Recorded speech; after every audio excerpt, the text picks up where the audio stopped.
Hello there. You must have clicked on this video because you have an interest in learning more about turtles. Welcome, Nature Explorer. At Wilton Wildlife Preserve and Park, we have many species of turtles, some of which we'll talk about today. Good timing, too, as we celebrate the 20th annual World Turtle Day.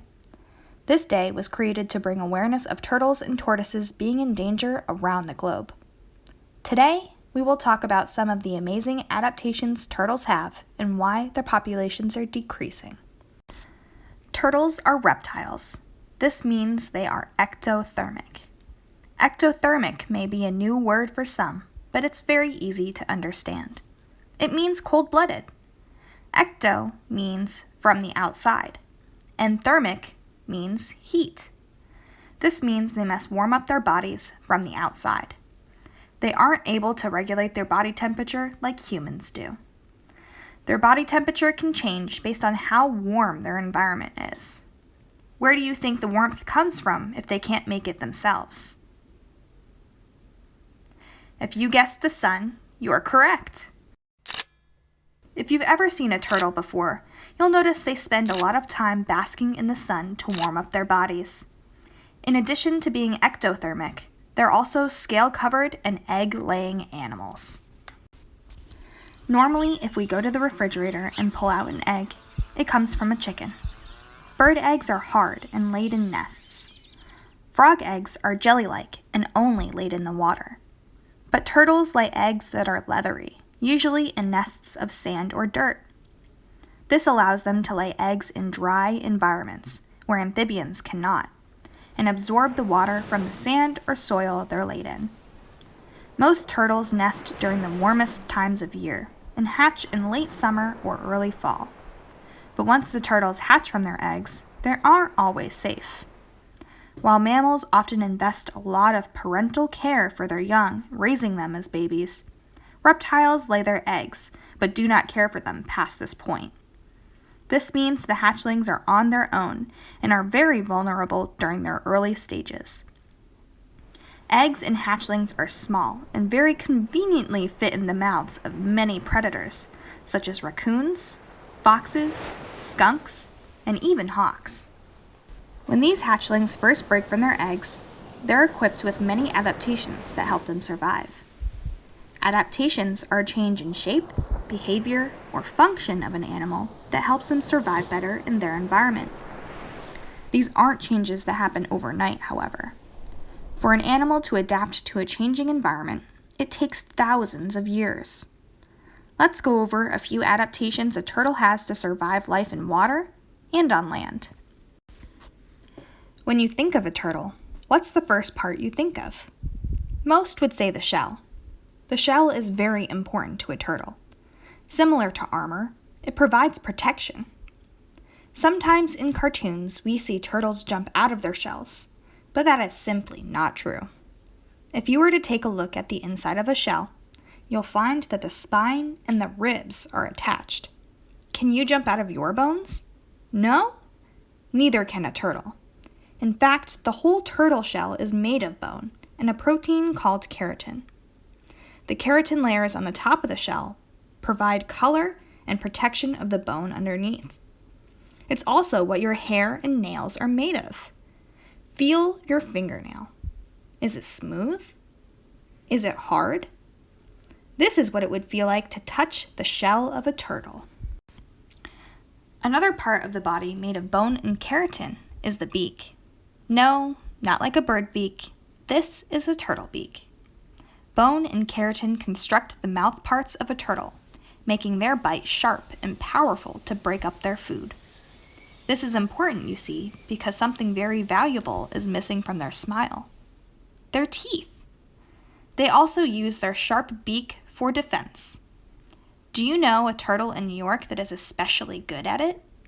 If you guessed the snapping turtle, you're right on the money.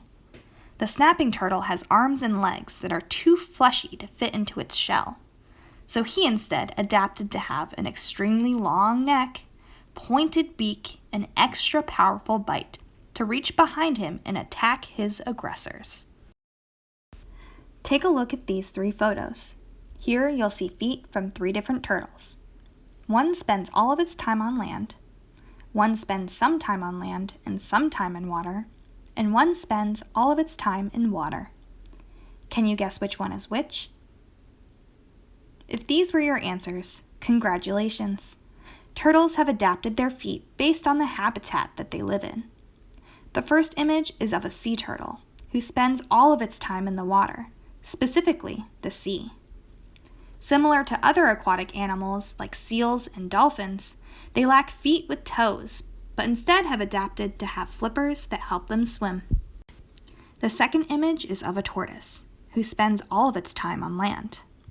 Their feet have toes and thick nails to help grip the earth. But why aren't their feet the same as a sea turtle? Have you worn flippers before? If you have, you'll know that they help you swim beautifully in the water, but walking to the water's edge might be a clumsy experience. A tortoise with flippers would not be very well adapted. It would be falling over all the time. The third image is of a painted turtle, who spends much time in the water, but also time on land. Their feet have toes and nails, but lack space in between them. Instead, they have webbing between their toes. This webbing acts much like flippers to help them swim better, but allows them to make use of their toes to walk on land. Turtles live in many habitats around the world, and their feet come in all shapes and sizes to help them survive these places. Now let's think about the turtles of New York State, or even more specifically, the turtles found at Wilton Wildlife Preserve and Park. We can find these turtles in wetland habitat during the spring, summer, and fall. But where do they go in the winter? Most will lie low in a body of water, where the temperature of the water stays warmer than the air above. During this time, they begin brumation, a period of dormancy. But if they remain dormant underwater, how do they breathe? Do turtles have gills like fish? No! On the tail of a turtle, there's something called the cloaca. The cloaca not only acts as the digestive and reproductive tract of the turtle, it also helps them breathe. The cloaca is made out of a very thin layer of skin, with many blood vessels lying just underneath. Here, the skin allows oxygen in the water to be absorbed into the bloodstream and sent to the lungs. The painted turtle can remain underwater for up to 100 days without coming up for air. Who knew turtles could breathe through their tails? I didn't. So if these turtles are so well adapted to their environments, why are they disappearing? Why do we need a World Turtle Day at all? The answer is humans. Habitat loss and pollution have greatly impacted turtle species all around the world. Not only are we taking their habitat to build on, we're polluting what's left of it. In addition to habitat loss, a big problem is also habitat fragmentation. This is where an ecosystem is fragmented, or broken into smaller patches with serious obstacles in between them. Obstacles like roads. Cars can do serious damage to a crossing turtle. So what can we do about it? The most obvious answer is to look out for turtles on the road and assist them to getting to the other side. Not just any side, however. Always be sure when assisting a turtle to bring them in the direction that they're going, not the direction they came from. Most often, people want to return a turtle to a body of water, whether that be the side that they're crossing to or not. Even if they aren't headed to water, they may be looking for nesting sites. Help them where they're going, otherwise they're just going to cross the road again. Of course, this is easy to do with smaller turtles, but what about large snapping turtles with a sharp bite and a far-reaching neck? Consider keeping a blanket in your car, or use a car mat. These can be used to drag a turtle across the road without having to touch them. Always remember, safety first and use an adult for assistance. Thank you for watching, Nature Explorer. We hope you learned something new about turtles and gained an appreciation for them. If you're looking for up-close and personal encounters with turtles or other aquatic animals, please consider registering for our Friday Pond Discovery programs, where we use dip nets to search for the variety of wildlife found in Delegan Pond and learn about their amazing life cycles and importance of pond ecosystems. See you there!